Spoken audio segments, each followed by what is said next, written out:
जैसे एक आम देखो, आम का पेड़ अपने आप तो वहां लगा नहीं। आम का पेड़ लगा है इसका मतलब वहां कोई बीज लगाया गया है, जिसके बाद वहां पर आम का पेड़ लगा है, उस पर आम फल आ रहे हैं। बिना बीज के तो पेड़ लगेगा नहीं और बिना पेड़ के फल आएगा नहीं। तो जैसे आम का पेड़ इस बात का सूचक है कि यहाँ बीज डाला गया होगा, गुठली डाली गई होगी, वैसे ही अगर किसी को विशुद्ध प्रेम मिला है तो उसका बीज है प्रेमियों का संग। किसी विशुद्ध प्रेमी का इसको संग मिला है या उसकी कृपा इसको मिली है, तभी जाकर के इसके भीतर वो शुद्ध प्रेम के लक्षण दिखाई दे रहे हैं। बिना किसी शुद्ध प्रेमी का संग किए प्रेम नहीं आ सकता, नहीं आ सकता, नहीं आ सकता। गांठ बांध लीजिए। अगर भक्ति के अंश चाहिए, पहला प्रश्न तो ये कि चाहिए कि नहीं चाहिए, और अगर चाहिए तो उसके लिए ये अकाट सत्य है कि उसके लिए हमें किसी भक्त महापुरुष वैष्णव का सानिध्य शरणागति लेनी ही पड़ेगी। उसके अलावा कोई मार्ग नहीं है। आप चाहो मैं अपने आप ही भक्ति पालूंगा, ये संभव नहीं। ये नियम है, भक्ति राज्य का ये नियम है, कोई मैंने या आपने नहीं बनाया है, ये नियम है।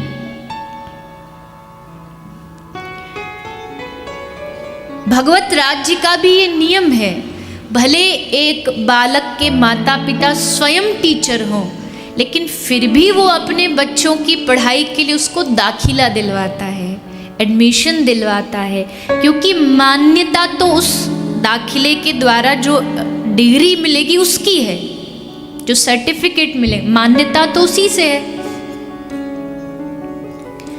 तो ठीक वैसे ही हम अपने आप स्वयं कितनी भी भक्ति कर लें, लेकिन जब तक किसी वैष्णव सद्गुरु महापुरुष का वो सर्टिफिकेट नहीं मिलेगा, तब तक भगवान पूछेंगे कि कहाँ से पढ़े हो, कहाँ से पाए हो ये भक्ति। इसका कोई तो स्रोत होगा, उस स्रोत को पकड़ना यही सबसे बड़ी भक्त की समझदारी है। वो स्रोत कोई साधारण दिखने वाला जीव भी हो सकता है और कोई संत भी हो सकता है, महापुरुष भी हो सकता है।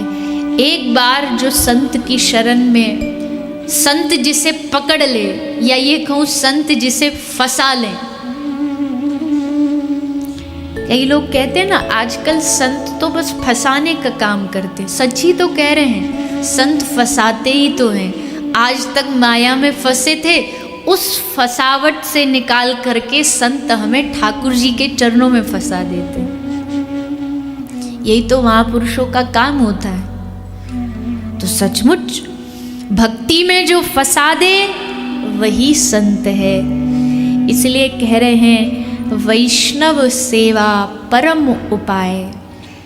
जिस राधा तत्व की, कृष्ण तत्व की हम सब चर्चा कर रहे हैं, हर बार ये कहा जाता है और आगे भी निरंतर कहा जाएगा, बिना महापुरुष कृपा, बिना वैष्णव संग के ये हृदय में प्रकट नहीं होता। संत प्रतिनिधि हैं भगवान के। अंतर समझिए प्रतिनिधि में और जो बाकी के। किसी ने पूछा संत बड़े या देवता बड़े? प्रश्न थोड़ा गंभीर है और शायद इसके उत्तर से कोई राजी हो और कई राजी ना भी हो। देवता क्या है? बोले देवता तो समझो जैसे कोई राज्य का कोई कलेक्टर हो, डीसी हो, उसका कोई जो भी राज्य की जो सीमाएं सौंपी जाती हैं, कमिश्नर हो। तो ये कलेक्टर कमिश्नर क्या कर सकते हैं? ज़्यादा से ज़्यादा आपका थोड़ा बहुत जो ऊपर से आदेश आएगा वो काम करवा सकते हैं, लेकिन एक होता है राजा का प्रतिनिधि।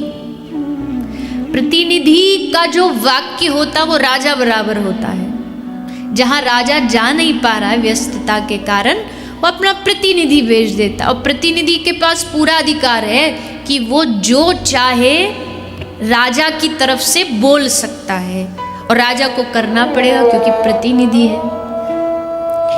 तो देवी देवता ये कलेक्टर कमिश्नर बराबर हैं, इनको बस वही अधिकार है जितना इनकी सीमा में आता है, लेकिन संत जो होते हैं वो ठाकुर जी के प्रतिनिधि होते हैं, और संत जो कह दें समझ लीजिए वो ठाकुर जी ने कह दिया और उनको अब करना पड़ेगा, उनको ये बात माननी पड़ेगी।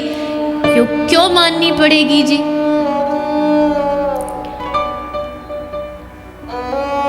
बोले हमने सुना है, हम कथा में बैठे थे गौ सेवा धाम में, तो हमने सुना था या किसी संत के मुख से सुना था, जो संत कहते भगवान को मानना पड़ता है। तो अब ये बात आप मन में बिठा लो। अब ठाकुर जी जब भी मिलेंगे तो सीधा स्पष्ट कह देंगे, संतों से हमने सुना है भगवान कोई अपराध अवगुण देखते नहीं। अब बताओ, या तो संतों की बात झूठी कर दो और नहीं तो हमें अपना लो। महापुरुष का काम हमारे जीवन में एक वकील के जैसा होता है।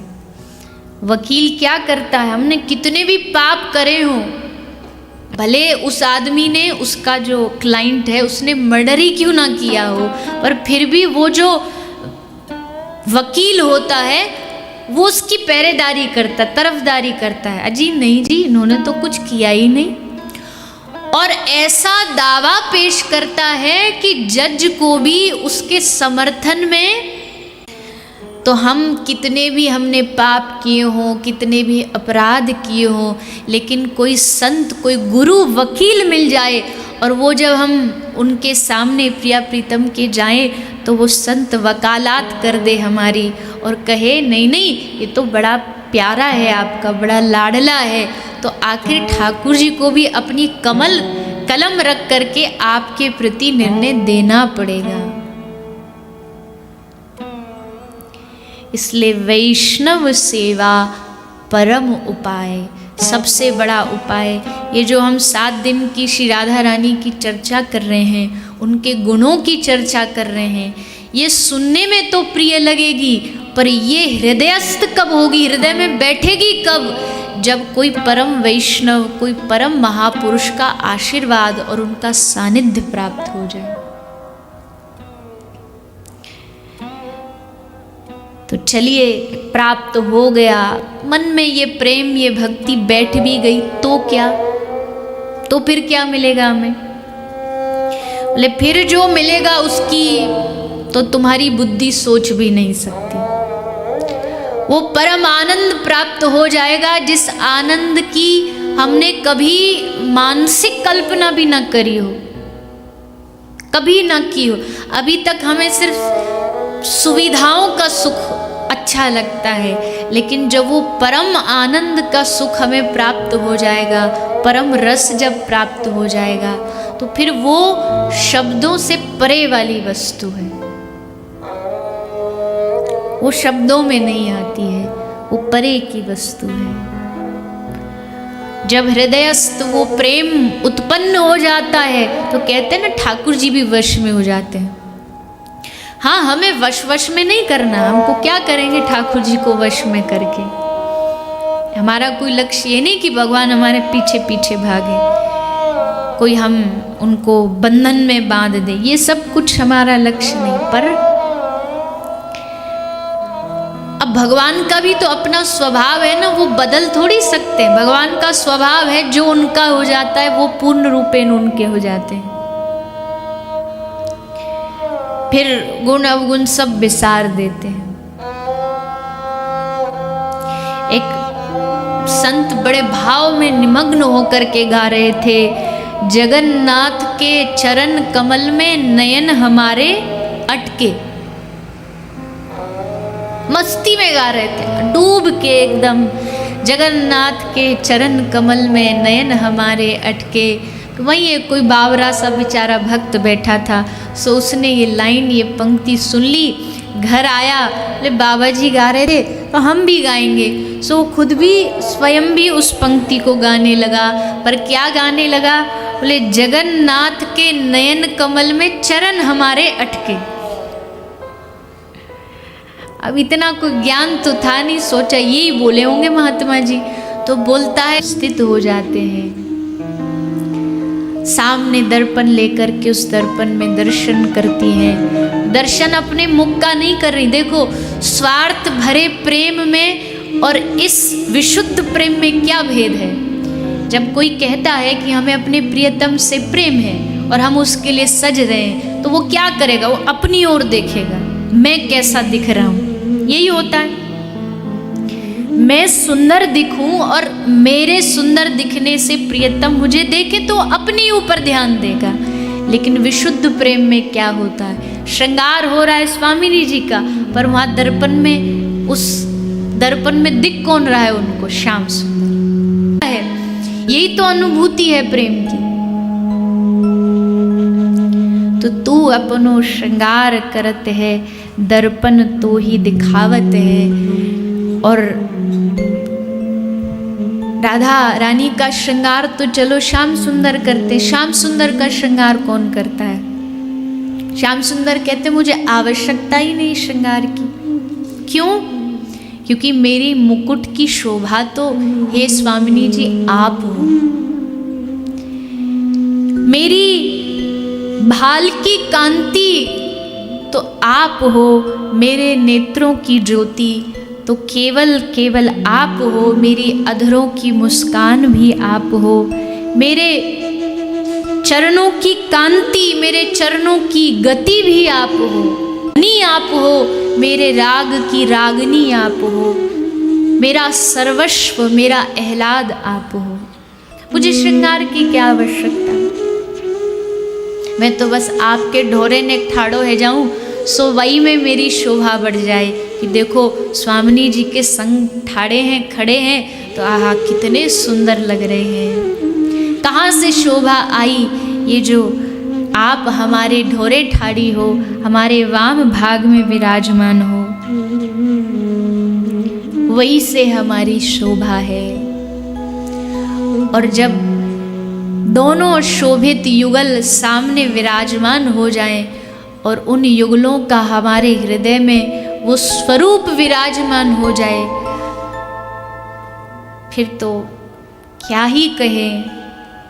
जैसा मांगा है हमारे आचार्यों ने, राधा कृष्ण प्राण मोरा जुगल किशोर, जीवन मरण गति आर नहीं मोर, कालिंदी कुले केली कदम बेरवन।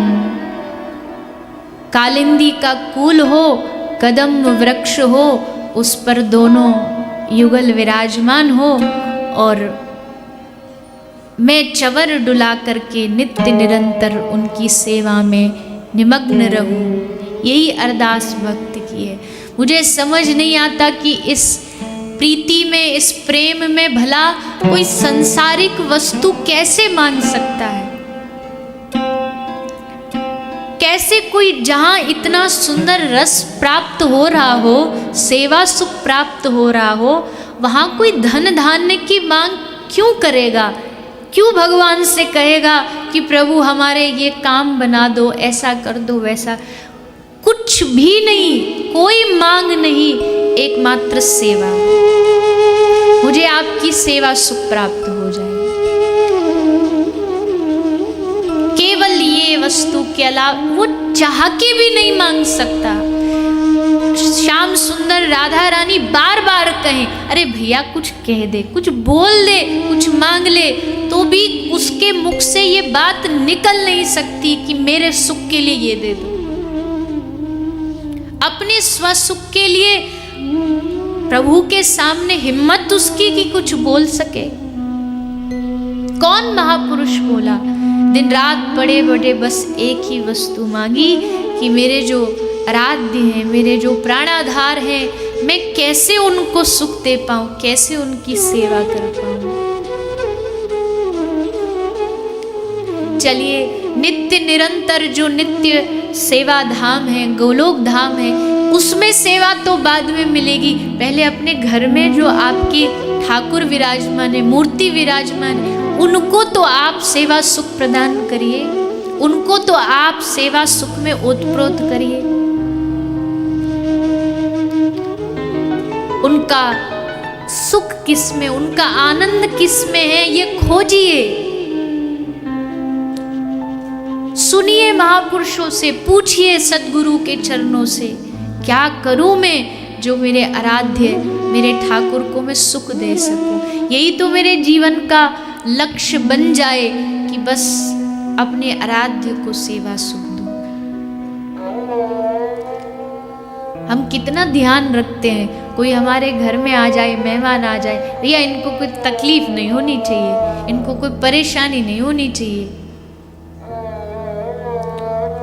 हमारे अपने कोई सगे संबंधी हमसे हमारी कोई बात से रूठ ना जाए, कितना ध्यान रखते हैं हम। लेकिन उतना ध्यान, उतना भी अगर हम रख लें अपने आराध्य के चरणों में कि कैसे क्या करें जो ये हमसे राजी हो जाए, रूठे नहीं, रूठते तो है ही नहीं खैर, पर राजी करने के लिए, उनको प्रसन्न करने के लिए हम क्या करें।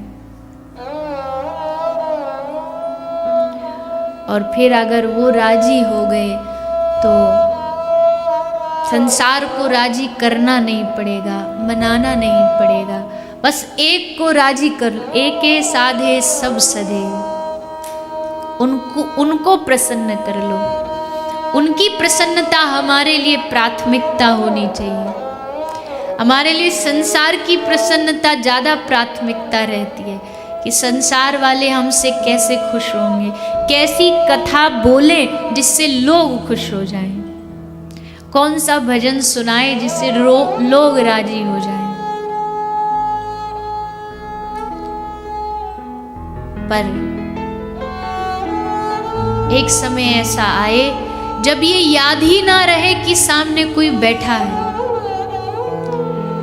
लोगों की प्रसन्नता नहीं, अपने आराध्य की प्रसन्नता हो। इनको क्या सुनाऊं जो ये सुन के राजी हो जाए, इनको क्या बोलूं जो ये सुन के प्रसन्न हो जाए। उनके हो जाना ही जीवन की सबसे बड़ी उपलब्धि है, जो अभी प्राप्त हुई नहीं है, पर प्राप्त हो गई तो फिर आनंद ही आनंद है। यमुना जी के पुलिन पर पड़ी पड़ी युगल सरकार को याद करती है भोरी सखी। इतने दिन हो गए इस वृंदावन में, तुमको अपना माना, तुमको अपना बनाया, और अपना बनाने के बाद फिर भी तुम्हारा हृदय पसीज नहीं रहा है, फिर भी तुम मुझ पर कृपा नहीं कर रही हो। दिन रात श्री राधा रानी की वियोग में भोरी सखी, राधा रानी ने कहा क्या चाहिए तुझे,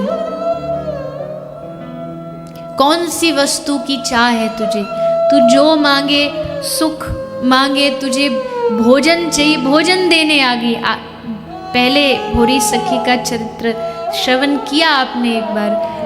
भोजन देने आ गई तो भोरी सखी उलाना देती है, क्या मैं इस ब्रज में तुम इसलिए पड़ी हूं ताकि तुम मुझे भोजन देने आओ, क्या मुझे भोजन का लालच है।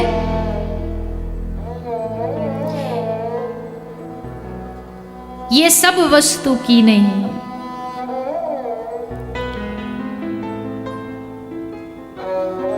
कहती है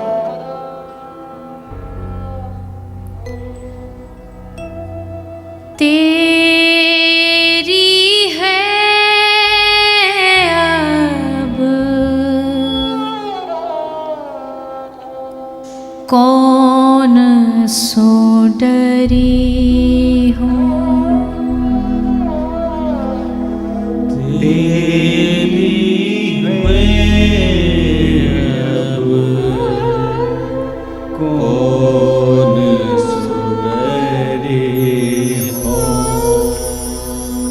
कई बार संसार की लोक लज्जा का डर रहता है, कई बार अपनों का डर रहता है, कई बार बदनामी का डर रहता है, लेकिन होरी सखी कहती है जब मैं एक बार तेरी बन गई तो अब मैं किससे डरूं और क्यों डरूं। हाँ, भले परीक्षा के लिए लाख रुकावटें आए, भले कितना भी डर भय पैदा हो, लेकिन जब मुझे तुम्हारे चरण प्राप्त हो गए तो अब तो इंसान छोड़ो। होरी सखी कहती है मुझे स्वर्ग और नरक का भी डर नहीं। अगर आपकी रुचि इस बात में है कि ये नरक के योग्य है, तो आपकी इच्छा के अनुरूप, आपकी इच्छा के अनुसार तो मैं सब कुछ करने को तैयार हूँ। यही भाव, यही समर्पण हमें श्री राधा रानी से जोड़ता है, यही भाव हमें उनका बनाता है। बाकी के जो भाव हैं कि मन की इच्छा पूरी होती जाए और बस, उनसे मन का भाव नहीं जुड़ पाता है, उनसे लगाव नहीं हो पाता है। समर्पण और लगाव तो इसी बात से सिद्ध होता है कि रुचि ऐ हैं सोई करियो, तू जो दे सब तेरा प्रसाद। सांसारिक जीवन में जो दे वो भी तेरा प्रसाद, और उस आध्यात्मिक जीवन में भी जो तू प्रदान कर वो भी तेरी कृपा, तेरा प्रसाद। बार बार मैंने कहा है, भक्त का जीवन दो ही शब्दों के आसपास घूमता है, हरि इच्छा और हरि कृपा। इन दो शब्द के अलावा तीसरा शब्द ही नहीं उसके पास। ठीक है, जो अच्छा हो रहा है तो हरि कृपा, और कुछ मन के अनुरूप नहीं हो रहा तो भी हरि इच्छा। भगवान चाहते हैं ऐसा हो, इसलिए ऐसा हो रहा है। श्री राधा रानी चाहती है ऐसा हो, इसलिए ऐसा हो रहा है। तो रुचि ऐ है सोई करियो। ऐसी राधा रानी पे जब समर्पण हो जाता है, फिर तो देखो क्या करती हैं वो कि क्या बताएं। उनका फिर करना, फिर इतना लाड़, इतना दुलार प्रदान कर देती है कि कोई संसार का आपका एकदम अपना भी होगा तो भी इतना लाड़ नहीं देगा जितना श्री राधा रानी देती है। और उनके उसी लाड़ का प्रताप है कि निकुंज भवन में, निकुंज में जितने भी मानव छोड़ दीजिए, सखी सहचरी छोड़ दीजिए, वहाँ के पशु पक्षी भी इतना प्रेम करते हैं श्री राधा रानी से, एक उनकी वाणी पर पूरा निकुंज इकट्ठा हो जाता है। पशु पक्षी की बात छोड़ दीजिए, वहाँ के जो प्रकृति है वो कितना स्नेह करती है श्री राधा रानी से और उनके नाम से। एक समय एक मंजरी दोनों ठाकुर जी राधा रानी के वस्त्र लेकर के वस्त्र धोने यमुना जी पर जा रही है, तो बड़े आनंद मग्न होकर के राधा राधा गाती गाती गाती गाती बड़ी आनंद से जा रही है। तो जैसे उसकी दृष्टि यमुना के रेतीले तट पर पड़ी तो क्या देखती है कि उस रेत में एक अद्भुत दृश्य उसे नजर आता है। उसने बड़े गौर से देखा कि क्या हो रहा है। तो उस रेत से पवन, वायु उड़ के आती है और वायु के द्वारा उस रेत में एक अक्षर बनता है। रेत से रा, रेत के ऊपर रा अक्षर बनता है। थोड़ी देर बाद फिर से वायु का जोर से वेग आता है और वायु का वेग आते ही जो अक्षर रेतीले रेत से रा लिखा था वो मिट जाता है और उस पर एक दूसरा अक्षर आ जाता, धा। वो मंजरी उस दृश्य को देख के एक क्षण तो वही जड़ बन गई। ये दृश्य तो पहली बार मैंने निकुंज में सोचती थी कि हम सखियां ही बस राधा राधा राधा नाम लेती है, यहाँ तो वायु और ये रेत, ये माटी भी साक्षात यहाँ विराजमान होकर राधा का नाम ले रही है। फिर क्या दिखा, फिर एक लहर आई जोर से पवन की, उस पर वो रेत से राधा नाम मिटा, लिखा माँ। फिर दूसरी लहर आई, फिर नाम लिखा ध, फिर तीसरी आई लिखा व, यानी राधा माधव, राधा श्याम सुंदर। बार बार उस रेत पर वो वही ठगी की ठगी रह गई, वस्त्र नीचे धर दिए कि ये क्या अद्भुत लीला है इस निकुंज भगवान की। आज तो वो देखने को मिला जो मैंने कभी सोचा भी नहीं था। ये निकुंज के, ये निकुंज मतलब ये वृंदावन ही है, ये ब्रजधाम ही है। इस ब्रज का जो माटी है, ब्रज के जो वृक्ष लता पता, ये भी कोई साधारण थोड़ी।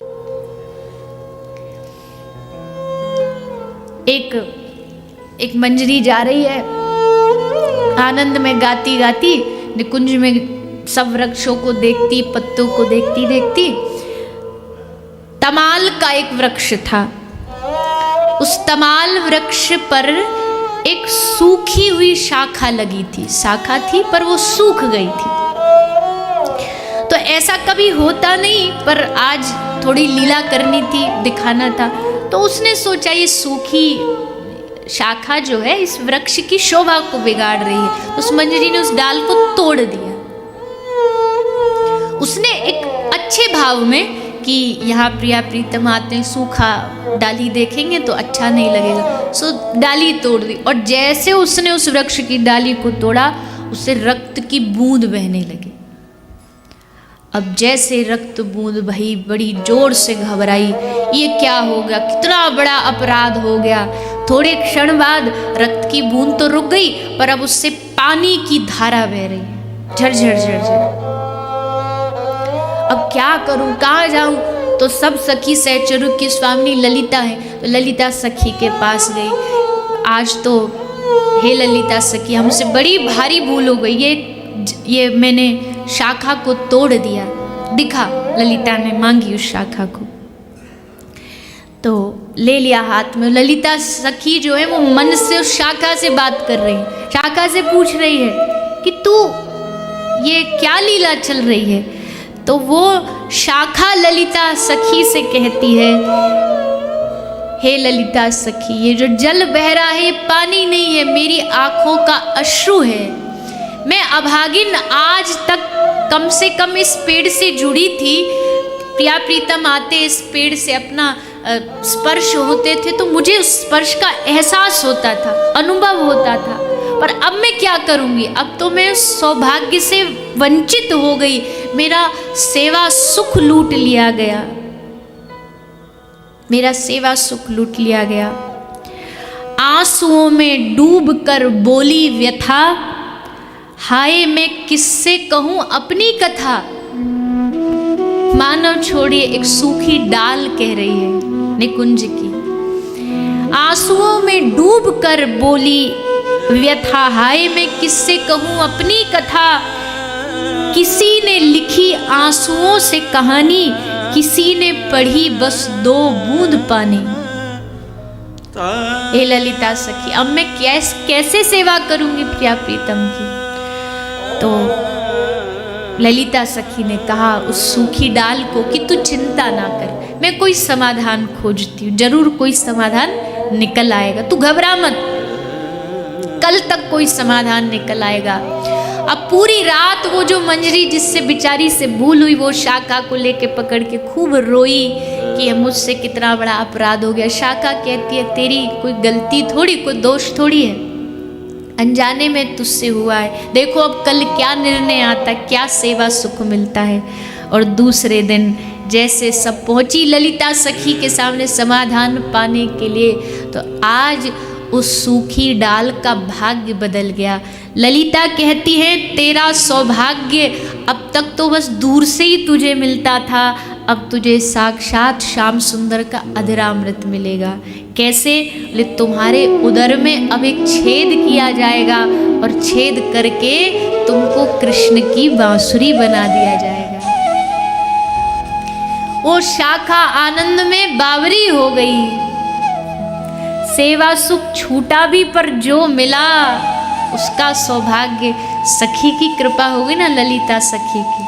कहाँ तो सूखी डाल किसी काम की नहीं, फेंकने योग्य थी, पर ललिता ने ऐसा निर्णय दिया कि आज से तू दिन रात कृष्ण के हाथों में विराजमान रहेगी। उस सूखी शाखा को बांसुरी बना दिया गया और उसको श्याम सुंदर की सेवा सौभाग्य प्राप्त हो गया। ऐसा है निकुंज। यहाँ की इस सेवा सुख की क्या बात करें।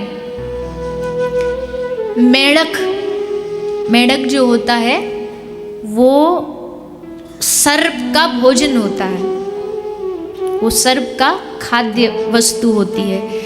लेकिन निकुंज लीला में क्या होता है?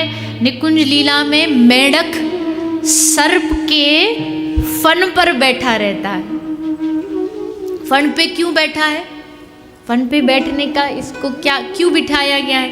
बोले मेढक है ना, थोड़ा नीचे रहता है तो प्रिया प्रीतम की लीला इसको दिखाई नहीं देती, तो सर्प इसको अपने माथे पे बिठा लेता है कि चल तू मेरे माथे पे बैठ और देख लीला देख। क्यों? बोले विधाता की प्रकृति और हमारे जो प्रिया प्रीतम की प्रकृति, इसमें भेद होता है। यहाँ कोई हिंसात्मक नहीं होता, यहाँ सब प्रियजन होते हैं भगवान के, सब एक दूसरे की भाषा समझते हैं। एक और भाव से सुनिए। एक दिन सब सखियों ने निर्णय किया कि चलो आज सब मिलके वन विहार पे चलते हैं। सब सखी, श्याम सुंदर, राधा रानी सब मिलके वन विहार पे चलते। सब तैयारियां हो गई, सब ने अपना अपना कार्य सेवा सब कर ली। सब तैयार होके बस निकले ही निकुंज भवन से कि बड़ी जोर की हवा चली, बड़ी जोर की आंधी आई। और ऐसी आंधी आई कि उस पहले तो लगा कि थोड़ा बहुत पवन वायु चल रही, पर अब उस वायु ने अंधड़ का रूप ले लिया, तूफान का रूप। सब सखियों ने कहा अरे आज तो लगता है कि लीला हो नहीं पाएगी, ये तो विघ्न हो गया, आनंद में विघ्न हो गया। तभी चित्रा सखी बोली नहीं नहीं नहीं, विघ्न नहीं हुआ है। यहाँ निकुंज में हर लीला का कोई ना कोई रहस्य होता है। विघ्न नहीं हुआ बल्कि कृपा हुई है। लेकिन किस पर कृपा हो गई? एक दिन मैंने सुना था, चित्रा सखी कह रही एक दिन मैंने सुना था ये जितने भी वृक्ष खड़े हैं ना निकुंज के, ये सब पवन देवता से प्रार्थना कर रहे थे। वृक्ष कह रहे थे देखो पवन देव, हमें वैसे तो प्रिया प्रीतम का सब सेवा मिल जाती है, ठाकुर जी हम हमारे समीप खड़े होके बांसुरी बजाते हैं, कभी हमारे नीचे विश्राम करते हैं, कभी कभी हमारे फलों का रस पान करते हैं, पर एक वस्तु हमें कभी प्राप्त नहीं होती, उसके लिए हम बड़े लालायित रहते हैं। क्या? ये प्रिया प्रीतम के चरणों की रज हमें प्राप्त नहीं होती, क्योंकि चरण रज तो नीचे होती है और हम जड़ हैं, झुक सकते नहीं हैं। तो हे पवन देव एक कृपा कर दो। कैसी कृपा कर दो? जिस दिन दोनों प्रिया प्रीतम बाहर आए तो उनकी हमारी मदद ये कर दो कि उनके आते ही तुम अपना वेग प्रवाह शुरू करो और उस प्रवाह में उनके चरणों से रज उड़ा करके हमारे ऊपर ला दो। हम उस चरण रज से अभिषिक्त हो जाएं, ऐसी कृपा कर दो। तो चित्रा सखी कहती है ये अंधड़ नहीं है, ये हमारे निकुंज भवन के जो वृक्ष हैं उन पर कृपा की है पवन देव ने। श्री प्रिया प्रीतम की चरण रज जा करके ये तो उनके चरणों का अभिषेक है, वृक्षों को दिया है। ऐसा सुंदर भाव इस निकुंज भवन में चलता है उन चरणों की रज की प्राप्ति के लिए।